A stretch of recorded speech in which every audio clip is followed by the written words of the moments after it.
Yeah, got lucky with the Huz last night. Anyway, got to get up. Promised my cousin I'd visit him at work today. Last night was crazy. Anyway, visiting Gary at the ranger station today. Family dinner. Guess you could say I'm turning myself in. Family's family, even when they work for the enemy. Gary's a Sasquatch too, but he cut some deal with them. So I gotta be sneaky. Can't blow my cover. Oh, great. A bridge. It held squirrels. It held hikers. Let's see if it can handle 600 pounds of forest mystery. There's the station, the belly of the beast. If this vlog cuts off, tell the raccoons I love them. And delete my footage with the Huz. Blending in. Totally normal vending machine. Just taller. Totally Way normal. taller. We're the annual anxiety attack. Snuck past 3 rangers, a vending machine, and a suspicious squirrel. But hey, chicken with family hits different. Oh, hey, there's one of those delivery trucks my cousin mentioned. Said they've been getting lots of health supplements lately. Business must be booming. Yeah, I know. I didn't show it, but I love these things. They're hilarious. The Bigfoot vlogs, the AI ones, they're hilarious. And then they got the Star Wars ones as well. Those are just as good. Welcome to the HamShack, guys. We're gonna F around and find out. We're playing a little bit with some Meshtastic here. I purchased a node earlier this week. Earlier, was it Friday? I think it was Thursday or Friday. I ordered it and got it on Sunday and set it up, played around with it, screwed it up, so I had to reflash it, reset it up again, which wasn't too hard. So we're going to talk about how you can set that up. We're going to talk about what Meshtastic is and kind of what it does and that kind of thing. Before you get started, though, make sure you like, share, subscribe, follow, all the good stuff. Love it, really would appreciate it. And if you haven't seen, we've got our schedule up every Monday, Wednesday, and Friday. Mondays will be ham radio, Wednesdays will be gaming, and Friday will be the Freedom Otter 2A show. So make sure you follow all 3 channels: Freedom's HamShack, the Otterman Gaming Empire, and the Freedom Otter Show, all right from Rumble here. And we'll also put it out to YouTube and whatnot because they like watching too. Those guys over there. But why wouldn't they come over? Why wouldn't they come over to Rumble? It's a lot nicer, honestly. It really is. Where's my banners here? I'm gonna fix my banners. Where to go?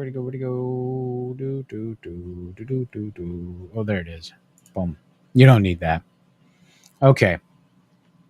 Thanks for being on. And there goes the sump pump because I'm in a basement. That's where all ham radio operators live. We live in the basement. We have radios. We wear knit sweaters. And, we talk like we're ASMR. Not really. But don't forget to like, share, and follow. Really do appreciate it. All right. So let's go ahead. Let's talk about what Meshtastic is. So let's pull it up. What is Meshtastic? ORG. Boom. And learn more. Ba, ba, ba, ba, ba, ba, ba. Do do do do do do do do do do do do do. Boom boom. Okay. Hope you enjoyed your musical interlude because that's all you get now. Don't want to get copyright struck and over on UFlube. All right. Meshtastic, project that enables you to use inexpensive LoRa radios, is a long-range off-grid communication platform in areas without existing or reliable communications infrastructure. This project is 100% community-driven and open source. So Meshtastic has been around probably, I want to say, like 5 years now. When I first learned about it, I really didn't look too deep into it because it was still very much a roll your own type of thing. Nowadays, you've got these cottage companies that are actually making fully completed nodes and everything. So the one I bought was a Heltec V3 So you can see that there. Here, let me actually do this so you can get a better shot of it. So there it is right there. Okay, and it's even got a little LED. It's got a little LCD screen there, and it's got all these different things here. Let's see.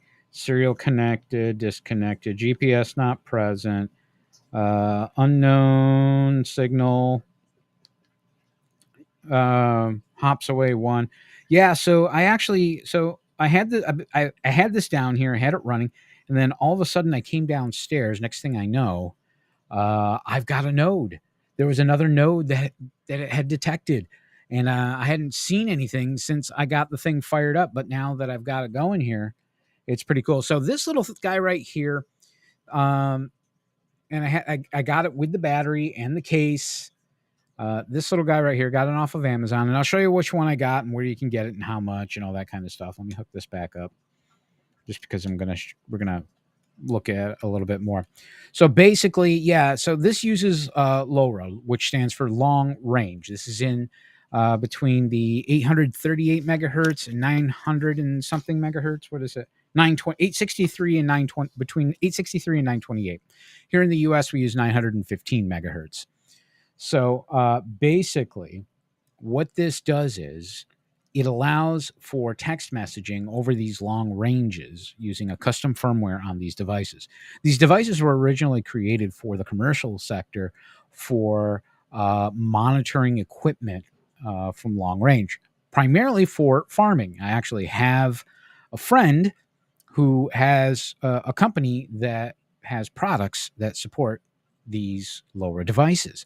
But basically, mostly it's farmers out there that use them for keeping track of tractors and other equipment, irrigation systems, that kind of stuff. Crazy Gaffo even has some of these set up on his farm down in Texas.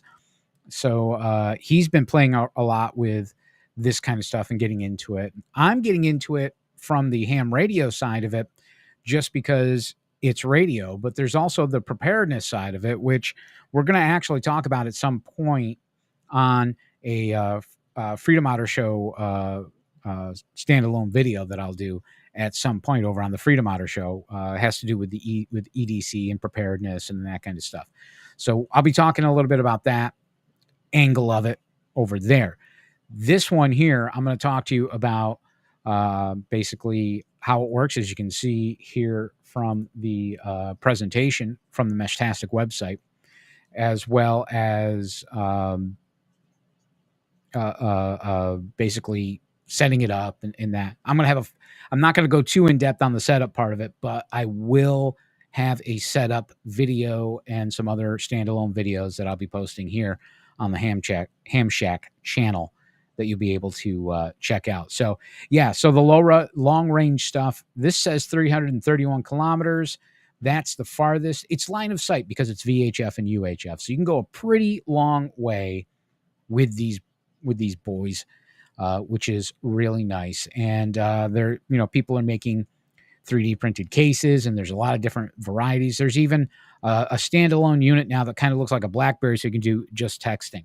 That's basically all you can really do with this guy right now. There's no file transfer. There's no audio or anything like that with this, simply because of the bandwidth. You're only getting about 250 kilohertz of bandwidth, which is not enough space to handle a digital audio call. You might be able to swing like a regular telephone sounding kind of thing, the old POTS, because they didn't take up a lot of bandwidth. But I think, you can go up to 500 kilohertz with this, which is kind of wide. You really don't want to take up that much space because you could be causing interference on either side of your signal. And you don't really want to do that. You want to be a good citizen of the bands and not do that. So basically, how does LoRa work? Okay, well, you've got a node, all right? And the node is going to talk to your phone or your iPad or your tablet, Android tablet, Android phone, something along those lines, or even your computer. You can plug it into your computer. And it's going to be talking to your phones via Bluetooth, your iPads via Bluetooth. And then what basically happens is these guys will look for other nodes and then allow them to connect and pass messages through a basically an open protocol. So the messages will go back and forth between two devices. Plus, they can also store and forward messages, meaning it can connect to, so if one of the nodes gets out of range, but it's still within the mesh, it connects to the mesh on a regular basis, then you can basically send a message and it'll get to them the next time that node connects to that mesh. And then you can see here with the LoRa, it goes from between the different nodes here down to this node, and then this node will pass it to this node, and then this node will pass it to this node until finally it gets to this device here where the intended recipient is. And then, from this particular node here, you have the different ways of connecting to your computer. You've got USB, which is how mine is connected right now to this machine. Then you've got Wi-Fi, which I tried earlier today, didn't work. Seems it's a little buggy, which is why I had to reflash the firmware on here and reset it up. And then there's Bluetooth, which is what pretty much everybody's using nowadays, is the Bluetooth, which I've got it paired up with my iPhone over here. And basically I can just kind of hold up my phone and show you when we get to that point.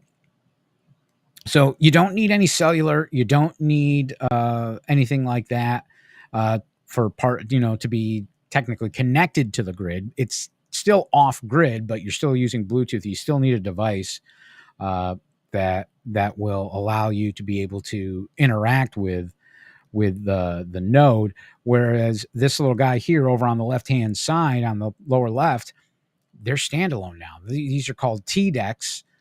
They don't look like this anymore. They look, like I said, more like BlackBerry now. But they're basically fully off grid. There's no Wi-Fi on them or anything like that. And they basically are, just basically stand alone. The communications are encrypted. You can do up to a 256-bit key. And these guys are like, remember when they introduced the iPad? Those early iPads, they sipped the power from the batteries. And that's what these guys do here. These are excellent. This is right now where let me see what the battery is at here. I'm at 100% because I've been charging it. But basically, after I set it up last night, I set it out on my dining room table. I left it going all night long, and then I brought it upstairs. And then at lunchtime, when I had to run to UPS to drop off a package, I was only at like 87%. And that's with a 3,000 milliampere hour battery, which is really, really cool. So great battery life so far. So you send and receive text messages between members of the mesh. You can have private channels, which I'll show you. You can also have public channels that everybody can get in on. GPS-based location features. So you can use that too with ATAC, which I will be getting a little bit more into over on the Freedom Otter Show channel when we do that for EDC and preparedness, looking at it from that angle.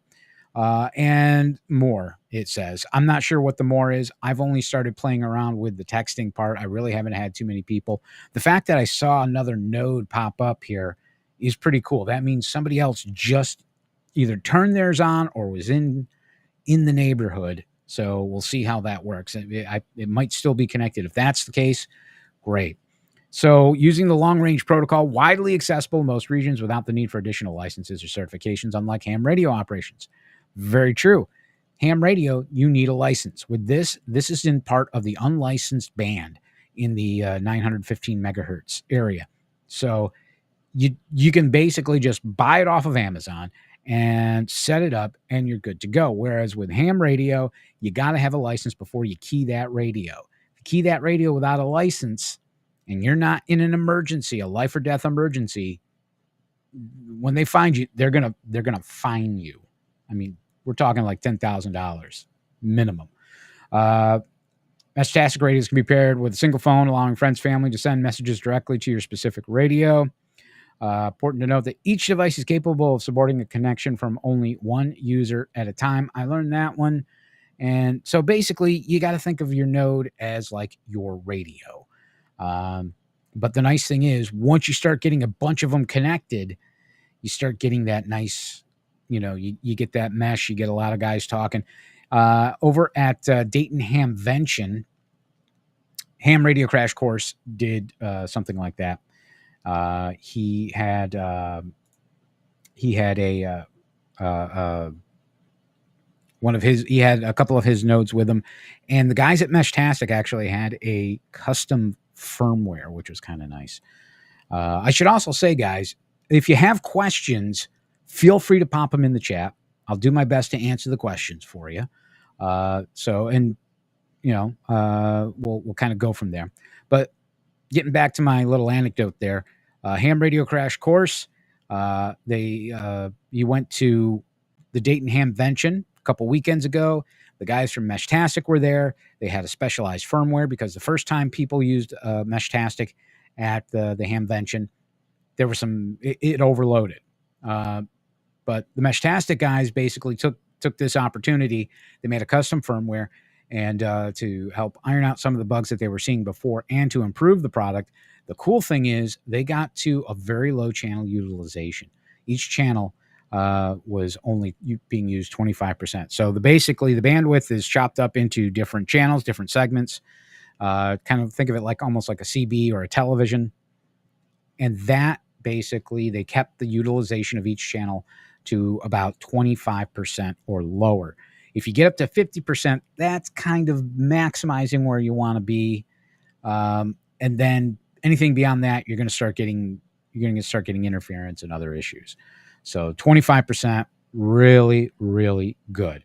There's also some more technical overviews if you want to get into the nuts and bolts. We're not going to do that because that's not really what this video is going to be about. We're going to basically talk about how you can kind of get started from like a 30,000 foot overview. So you want to get one. I've talked you into it. You're ready to go. Well, you can get them on Amazon. That's where I got mine. This is the guy I got. I got the ESP32 LoRa V3. The board itself is made by Heltech. They put the little LCD screen on there. And the guys at MakerHawk make these. They put them together and everything, and they sell them. They're based out of Georgia, which is really nice. And then they come. The whole unit comes with this particular one comes with a battery. It comes with a case. It also comes with an antenna. That's this little guy right there, and it connects to that little connects here to that little gold thing right there. That's where your antenna is or connects to. So they do have other kits that basically will do the same thing, but they're a little bit different in that this guy right here comes with a little stubby antenna, which is really nice because if you look at the stubby antenna, you're going to see right there, it's also got some nuts and washers so you can actually connect it to the outside of a case. Now, here's the deal. You can actually, since you're saving money because you don't get like a proper case with this one here, a little hack, you can use the case that it came in. It's a little plastic case that it came in. I still have the headers and the little power cable in here, which you don't need because the battery came with it. But if I take all that out and I just use the foam that came with it to secure it, I still got that little bit of space there. Okay. And I saw this on a video on YouTube that somebody did. Oh, it's hard to see it because it's so freaking dark. Let me do this. Let me see. Let me do this. Can I? No, it's not. Okay. But anyway, this guy right here, you just basically pop it in there and then you can drill a little hole and then you can use the little, the nut and the washers there in order to turn this into your case, which could be a little bit watertight, but still comes in very, very handy. So you can kind of get away with that if you don't want to spend the extra money on the little case like I've got there, which I'm probably going to be going with this option next, simply because it's a little bit cheaper and I like this form factor better than that form factor. Let's be honest here. But these guys are not too expensive. So this kit right here is $27.99. I paid $32.99 for mine. You can get you can go $35. You can get the bigger antenna, which will get you farther out. And then you've got this little guy that comes without the battery. So it's, $20.99. So it uses a USB-C. So if you want to, for charging battery, or even just to power it. So basically what you could do is if you've got one of those, phone batteries, those external phone batteries, you can use one of those to power it as well, or just plug it into your computer using a USB-C cable and run it that way. Now, the nice thing about that, too, is you can also interface with it without having to pair up a phone or anything like that. You can do it right from your computer, and I'm going to show you how to do that in just a minute. In the meantime, though, I'm also going to show you the map. So the Meshtastic map, this is for people that actually want to show their nodes on a map. I don't really want to do that, but I mean, we got some set up here. We're kind of getting into my area here, the New York Capital Region, where I'm located in the Albany, Schenectady, Troy area. We've got one up here near Glens Falls.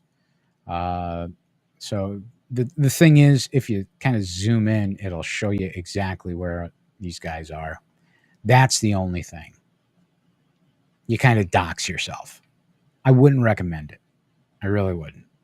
But they're using a Heltec V3 just like I am. They are using slightly older software. I've got the newest software because I set mine up just the other day, so I got the newest thing. Did they have a little... They're 73 meters above mean sea level. And it's been plugged in. It's plugged in right now. It's getting about 4.29 volts. Yeah, so you can get a lot of information off of that if they want to share that kind of stuff. There is a setting in the Meshtastic app to do that. I don't want to do that. I really don't.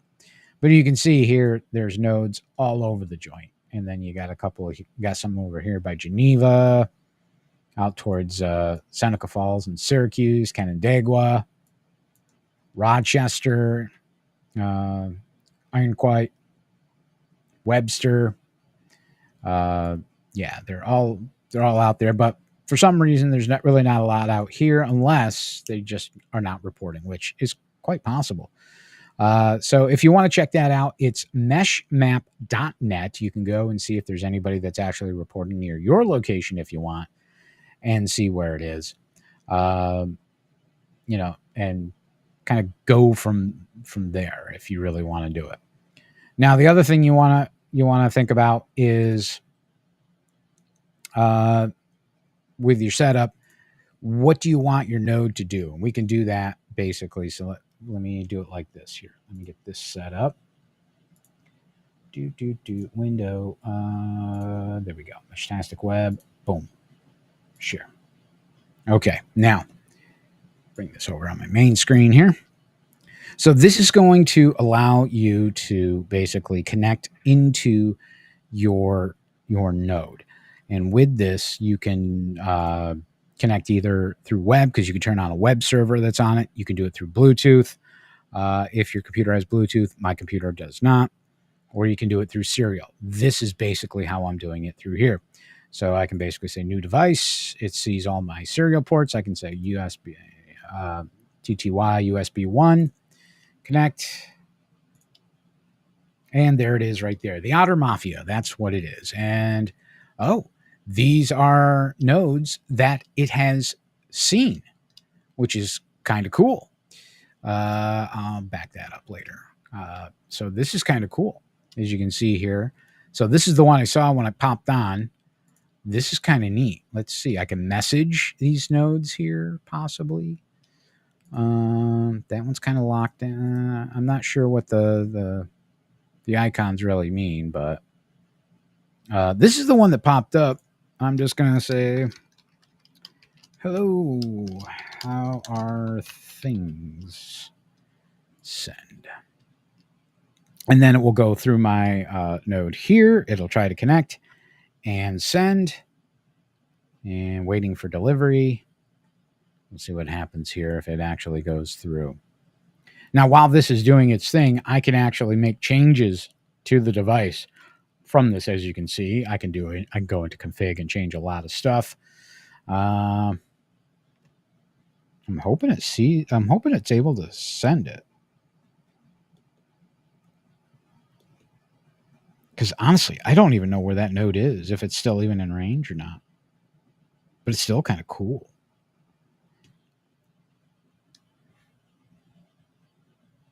Waiting for delivery. Okay, let's try this one. Yeah, we'll tell it, hello, how are things? Boop. We'll send to all of them. We'll see what we get. And we'll do this guy here. Same message. And then we got this guy here. I don't know. We'll do the same message. We'll just send the same message to everybody. We'll see how it goes. They might not even have their thing on. But anyway, let's go ahead. Let's check out the configs. As you can see here, for the device, I've got it set to client. There's a ton of different roles. You really don't want to mess around with this stuff unless you know exactly what it's doing, which you can dig in more. I've just started to kind of dig into that stuff. So right now, the client and the client mute are the only two I would really use personally. The client mute basically doesn't send anything out, it sends stuff out, but it doesn't really receive stuff in unless it's specifically directed at you. So I leave the client. So I just leave it in client mode right there. The button pin override, that uses the GPIOs, which you don't really use. Buzzer pin override doesn't really do anything. Rebroadcast mode is set to all. You can also just do local only on the mesh, none, which basically means nothing. You're just sitting there kind of beaconing out. And core port nums only. I'm not sure what that one does, but basically by all accounts, I just leave it set to all, so it basically works. Node info broadcast interval. This is the number of seconds it will beacon out. Double tap as button press. So that means instead of me clicking, I would have to double click on the button here.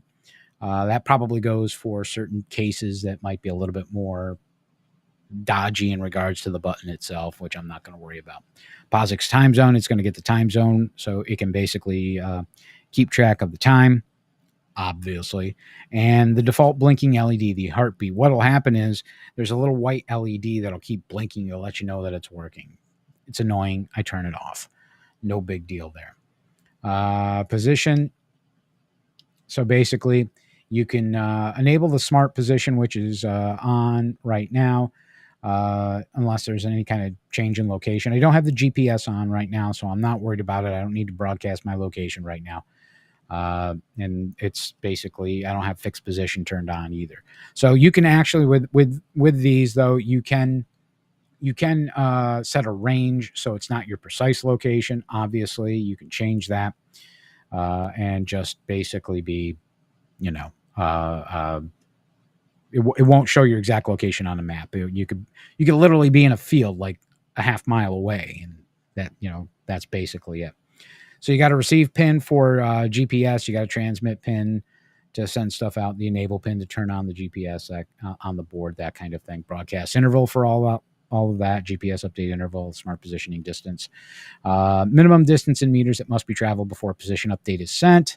Smart position, minimum level. Yeah. So all that stuff. And this is all from the serial. I'm connecting to this via USB on my computer. Power config, you can basically you can shut down on battery delay. So if the battery's getting low, multiplier ratio, connection to Bluetooth disabled, all that kind of stuff. Sleep settings, I've got mine set.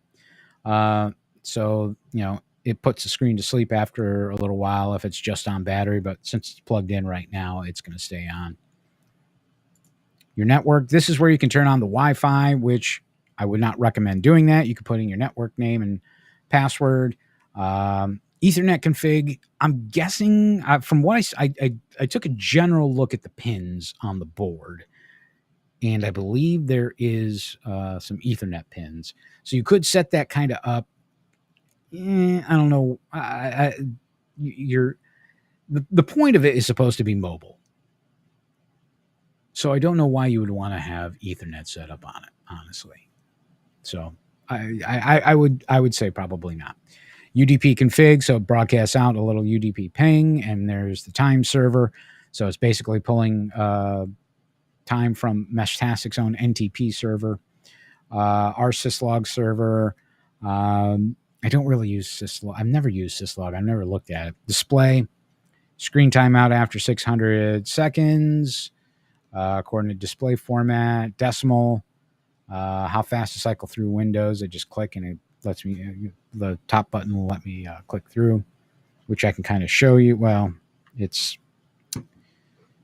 connected. I can't do it right now because if I disconnect it, then I lose my serial connection, but that's okay. Flip the screen 180 degrees. So if I want, basically, if I want to turn it upside down, I can. Display units set to metric. No, we're going to set that to imperial. We're going to change that. OLED type is auto. Display mode is default. 2-color, inverted color. I don't think mine's color, so I'm not going to bother with it. Bold heading, wake on. Okay. We're going to save that setting really quick. There we go. It's got to reboot real quick, so I'll probably have to reconnect. Yep. Specified device is disconnected, and then we're back. LoRa. Okay. So we set the region when you first set it up for the US, so it knows what frequency to use, maximum hop limit, how many times it's going to send through different nodes to get it to the next location. Frequency slot, basically you just leave that at 0. It'll use whatever's available. The MQTT messages. So basically this MQTT is the protocol that's used to send things to the map. If you don't want to send anything to the map, don't turn on MQTT. It's that simple. So hang on, I'm going to change this real quick. So it's a little bit, because I like going back and forth. Oh, wait, cancel, Brave tab, entire screen. There we go. Share.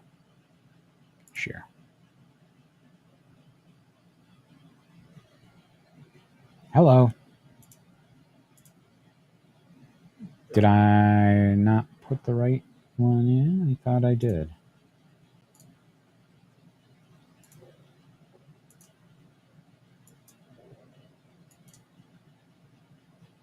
It's not. Okay, whatever. I don't care. All right, whatever. It's not doing it, so I'm not gonna monkey with it. So the MQTT, that's what's going to send to the map, the meshmap.org. You don't have to, because like I said, you're kind of showing where you are.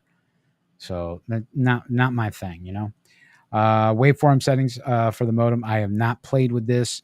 Long fast. There's different the presets here. From what I understand, based on my cursory reading, and this is getting into the really technical stuff. It basically is the signal level. So I haven't really gotten too deep into it yet. I will be, and I'll be probably talking about that on a future when we get kind of more into the nuts and bolts of things. And then you've got the radio settings. The transmit is enabled, transmit power, 30 dBm, which comes out to maybe, not even a quarter of a watt, even less than that, 30 dBm. And that's negative 30 dBm. Override duty cycle, basically that's for the power, how long it can transmit for continuously before it has to shut down. Frequency offset, we don't worry about boosted receive gain, so it throws a little bit more power into the receiver to pull in some more farther frequencies, which you might want to do. And then we're talking with the Bluetooth for the pairing. It'll always give you a random pin unless you want a fixed pin or no pin. Always a good idea to, I keep it on random pin just to be safe. And then security, there's your key. There's my public key, which I'm not really going to worry about it, obviously, because the private key is hidden and I can regenerate the key. Plus I've got backups of the key if I really need to do anything like that. Allow incoming device control over insecure legacy admin channel. I turn that off. These are all usually off by default anyway. Admin key, I can set up an admin key if I wanted to do that kind of stuff. But I can basically take care of everything over this. So Let's see. We got the radio config, module config. So your MQTT settings, your serial, all your other settings that you need, ambient lighting, all that kind of stuff. So lots of stuff to play with. You can hook up other sensors using the header pins that come with it. Let's check the messages. Let's see anything. Nope. No message. No, nothing there. Nothing. They don't want to talk to me anymore. Ah, well, that's okay. Ooh, no, we don't. We want the dark mode. Yeah. Okay. But anyway, yeah, so that's basically what you got there. And then we can move on to channels. Then you can see you've got all these different channels that you can set up on here. I've just got the primary channel right now. I don't have any other channels set up, but I could if I wanted to. It's pretty straightforward with setting up a channel and then giving it a key. Obviously, in 8-bit, you can go right up to 256-bit. So you can keep everything encrypted and keep it private. And then location, precise location shared in the channel within 1.8 miles. I can go 15 miles. I can say don't share location, whatever I want. Because like I said, I haven't really played too much with these settings other than the cursory setup and kind of went from there. Now, the other cool thing too is, check it out. You can generate a QR code, and this is also in the app. So if you're out and about and you find another person with a Meshtastic node and you want to let them join, they can basically scan this QR code. So right now, if you have Meshtastic and you scan that code, technically it should try to connect to mine. But if we don't have it, obviously, if we're not part of the same network, the same mesh, if we can't do the hop, then that's going to make things a lot tougher to do. This is kind of similar to what you could do with ham radio in regards to the APRS service on ham radio. But obviously, you're going to get much wider range with ham radio in regards to that, simply because of the way that type of network is set up, which is very similar to a mesh. But yeah, you can get the wider hops and things can go much farther in comparison, because the amateur radio packet network is much more mature. It's been around a lot longer. It's been around since the 80s, even the late 70s, I believe. So there is that. So lots of stuff going on there. So you can send messages across the country pretty easily. All right. So unfortunately, I'm going to have to take a fast break just because of my unfortunate condition. So I am going to just basically hop out really quick. I will be right back. Don't go anywhere. And yeah, I'll be right back.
Okay, I'm back.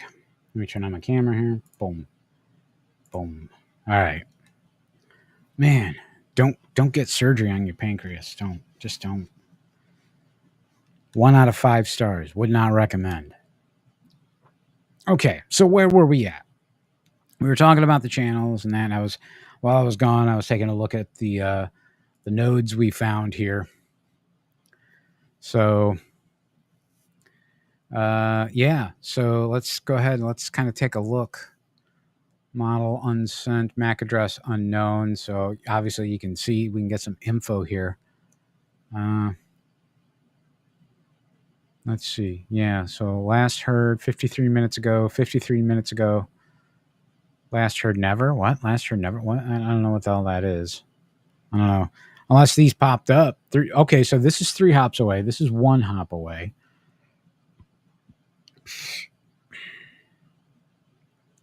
Oh, yeah, we got kind of sort of altitude 110 meters message.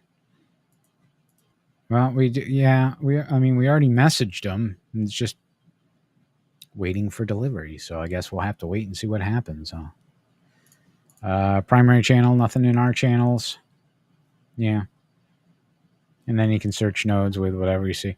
And and believe it or not, this is in my basement, guys. This is my basement.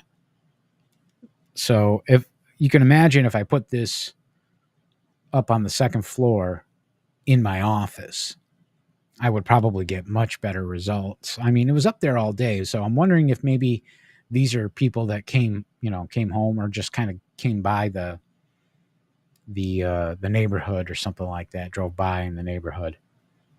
That's the only thing I could think of off the top of my head. Oh yeah, I could change my device name if I want. That's pretty cool. All right. So you could do it all right from here. This is pretty cool. And then you got the map, which will. So this is okay. So this is where B6F0 is. He's way down here in Jersey. Look, there's Bayonne. There's New York. Okay. And then what's this one? B958. He's near Croton on Hudson, Ossining, Yorktown, Putnam Valley, West Point. He's down around there. Danbury, Connecticut. Okay. Mount Kisco. So he's below Poughkeepsie. There's Goshen where Legoland is. Let's see. Where's the other one now? Can I see the other one is? Or is that it? Where was N1? If I back out. Yeah, it's not there. So I don't know what that was then. But those are the 2 that popped up. Those are the 2 that popped up. And we'll see how. I don't know. We'll see if anybody replies. I don't know. I must have hit a network somewhere. Must have hit something. I know there's supposedly something over on the Helderberg escarpment here in the Albany area, which is very high up. So see if that makes it. But unfortunately, yeah, nothing yet. So yeah, 3 hops away 56 minutes ago. But that shows you the kind of range you can get with this kind of stuff. It's pretty cool. Pretty cool indeed. So there's no encryption on these. Okay, so that's encryption. No encryption, no encryption. Got it.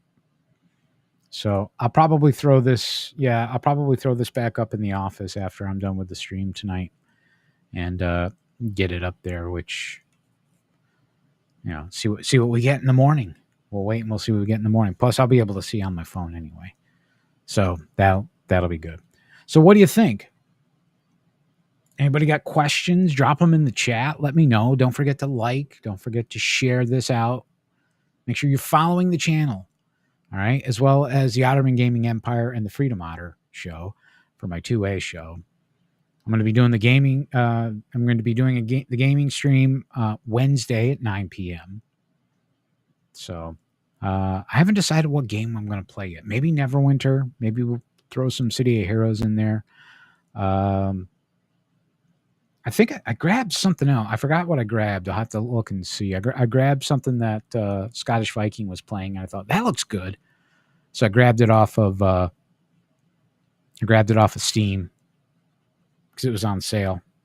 So maybe we'll give that a try. But yeah, no messages. I feel so sad. Nobody loves me here.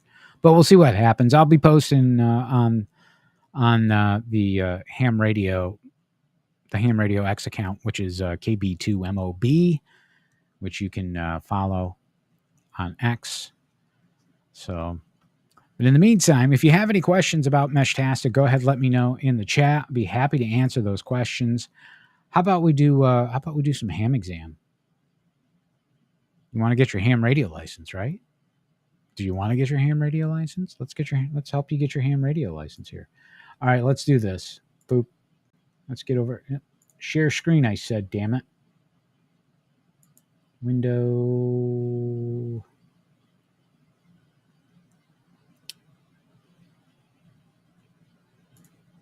There we go. Ham exam. Boom, boom. There we go. Ham exam. So why don't we do? So we'll do the technician since that's the entry class here. Can you see it pretty good? Can you see it decently? Okay. Let's go ahead. We'll do some questions. We'll throw some questions out there.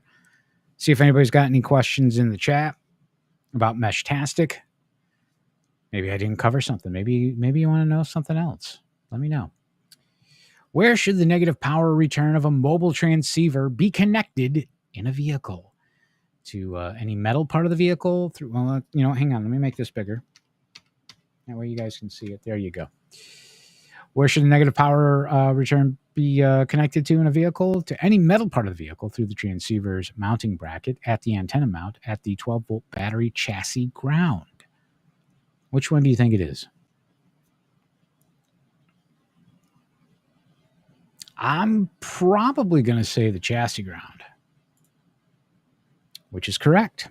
12-volt chassis ground.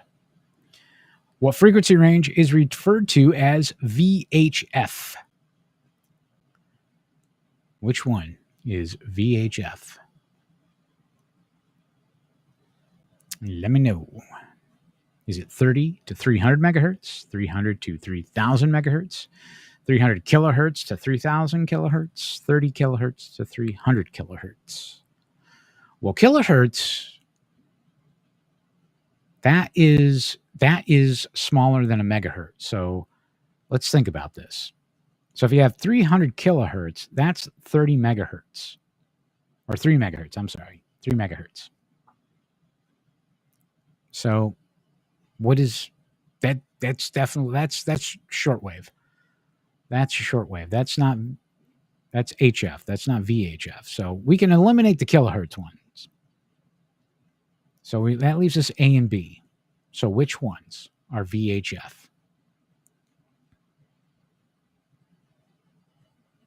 Is it A or B? You tell me. I hear a lot of you saying A. That is correct. That is correct. Once you get over 300 megahertz, then you're getting into the UHF, which is where television, the old analog television signals used to be. So, yeah, anything above 300 megahertz is UHF. 30 to 300 megahertz is VHF. So our little lower radio, yeah, that's in the UHF band. What is the voltage across a 2-ohm resistor if the current is 0.5 ampere flows through it? Well, do we remember Ohm's law? No? I equals E over R. So, okay. So let's do this. Let me get the calculator out here. Boom. So we're going to do 0.5 to 0.25 volts. So it's So what we're doing is we're taking 0.5 amps, dividing it by 2 ohms, which gives us 0.25 volts. Let's see if that's right. Did I remember my formula correctly?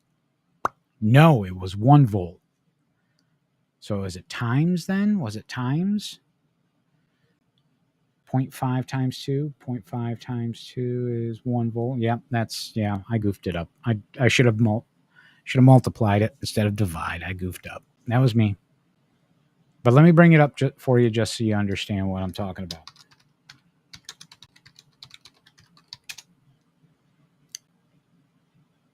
V or E, yeah.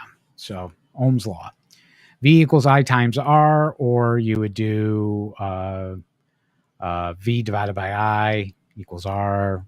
It'll change up based on what it's going to be. One of these 3 permutations based on what information they give you. So voltage is V, resistance is R, and I is the current. So there you go. So, yep, that was me. I goofed. What is the purpose of a squelch function? It eliminates parasitic oscillations in an RF amplifier, reduces interference from impulse noise, reduces CW transmitter's key clicks, mute the receiver audio when a signal is not present. Which one do you think it is? Let me know in the chat. What is the purpose of a squelch function? A, B, C, or D? Bueller, Bueller, Bueller. Now this is flashcards. We're not actually getting what do you call it? Graded per se.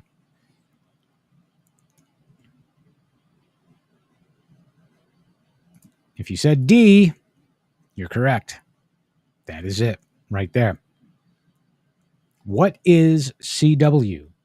What is CW? A type of electromagnetic propagation. B, another name for a Morse code transmission. C, a technique for coil winding. Or D, a digital mode used primarily on 2-meter FM. Which one is CW? What is CW? Do you know what CW stands for? If you know what CW stands for, tell me in the chat that you know what CW stands for. Tell me. All right, I'm going to help you out here. It's not C. C is eliminated.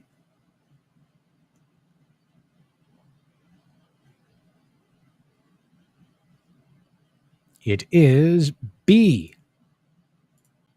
Boom. Now, here's where it's going to also mess you up a little bit. So some might go, oh, what? Maybe it's a D. No, it's not D. It's not a digital mode. It's an analog mode. Plus, even though it is used on 2-meter FM for identifying repeaters, most repeaters will identify with Morse code every 10 minutes. It is not a digital mode. It is an analog mode. So CW is just another name for a Morse code transmission. CW, the initial CW stand for continuous wave. All right, what is the result of tuning an FM receiver above or below a signal's frequency?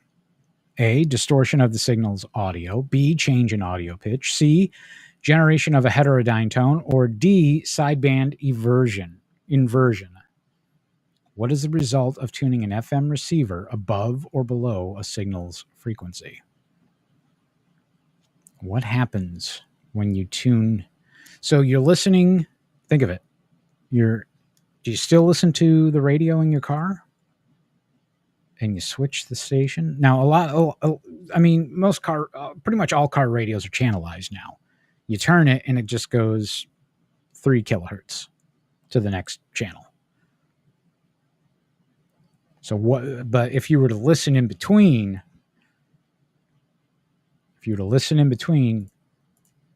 you would get a distortion of the signal's audio. That's what you would hear. So think of it like a scanner.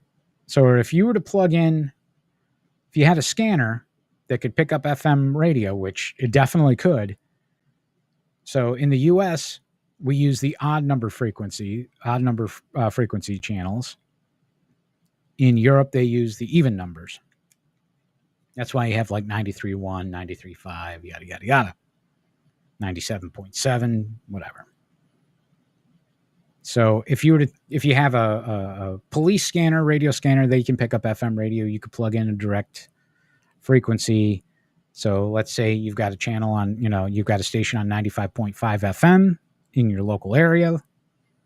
If you went to 95.6, you would hear a distorted signal. Which of the following could you use to cure distorted audio caused by RF current on the shield of a microphone cable? A, a ferrite choke. B, a low pass filter. C, a preamplifier. Or D, a bandpass filter. What could you use to cure distorted audio caused by RF current on the shield of a microphone cable? You'd be surprised how this can happen sometimes. And I'm going to give you a hint. You'll also see them on some of the older, I don't know if you see them on some of the newer ones, but you'll see them on some of the older controllers for older game consoles, like a PS2. Do I have one? Where's my PS2 controller? Is that there? Where's my PS2 controller? I don't have my PS2 controller. I don't know where it is. If I had my PS2 controller out, I'd show you. That's my USB one, so that won't work. But okay. So which one would it be? Big old choke? Be a big old choke. So that big black thing that you see, the round thing, that is a choke, a ferrite. It's basically a ferrite bead with cable wrapped around it, which basically causes a magnetic field that will nullify that because it would be around the same frequency. So take two frequencies, they basically can't, but they're one's inverted, they cancel each other out. What is the Internet Radio Linking Project, IRLP? Have you heard about this? This is pretty old. This is an old type of thing, project.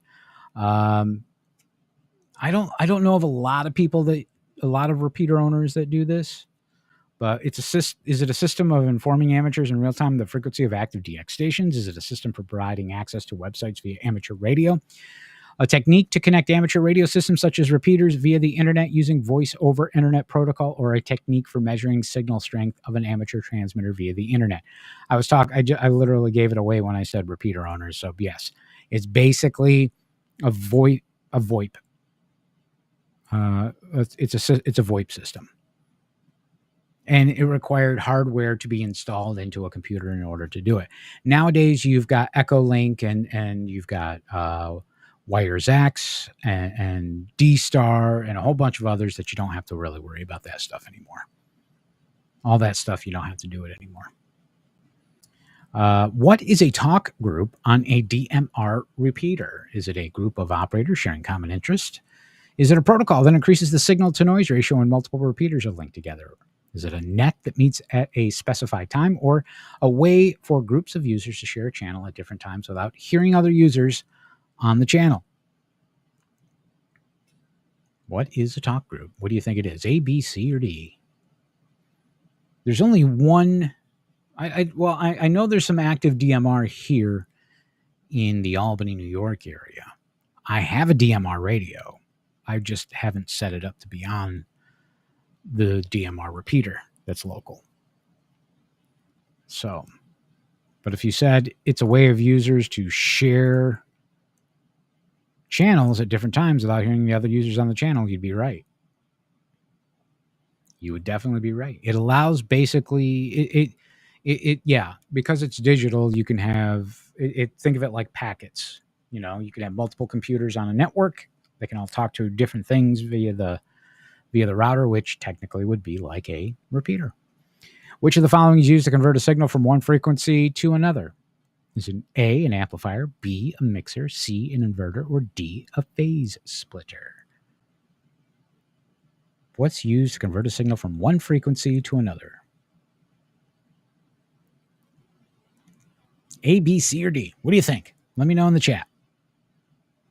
Throw it out to me. Are you yelling at me yet about it? Do you know? How about an inverter? No, it's a mixer. Oh man, I screwed that one up. I failed. That's it. I failed. I mean, look us over here though. We're 80%. That's a passing grade for ham radio for the test. That's a passing grade right now. We haven't taken enough questions. We've only done 10 questions. But we don't have to do the 411 because the test is only 30 questions and it's multiple choice, and obviously they're all. But okay, while you're looking at this one, unfortunately, I got to run to the restroom again, the little hams room.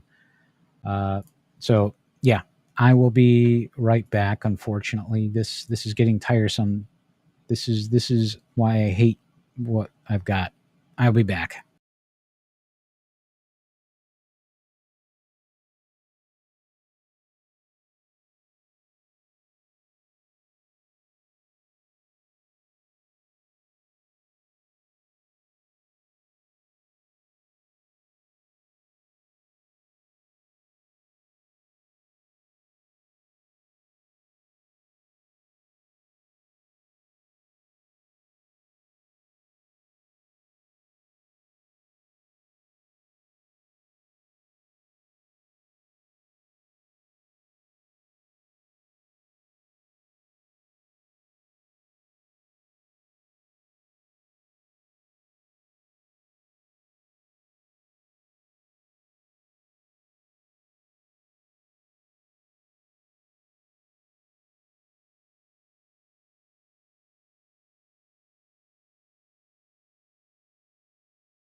All right, guys, I'm back, but I'm thinking I might have to cut this short just because.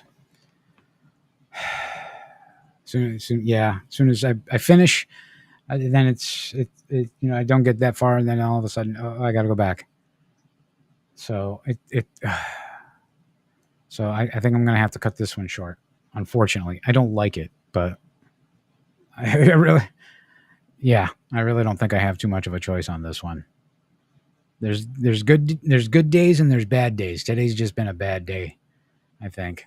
So unfortunately, but we'll definitely try this again. We'll see. But thanks for stopping in anyway, though. I do appreciate it. Don't forget to like and follow and share. Hit that thumbs up for me. I really would appreciate it. And unfortunately, I gotta cut this short. So sorry, guys. I'm really sorry about that.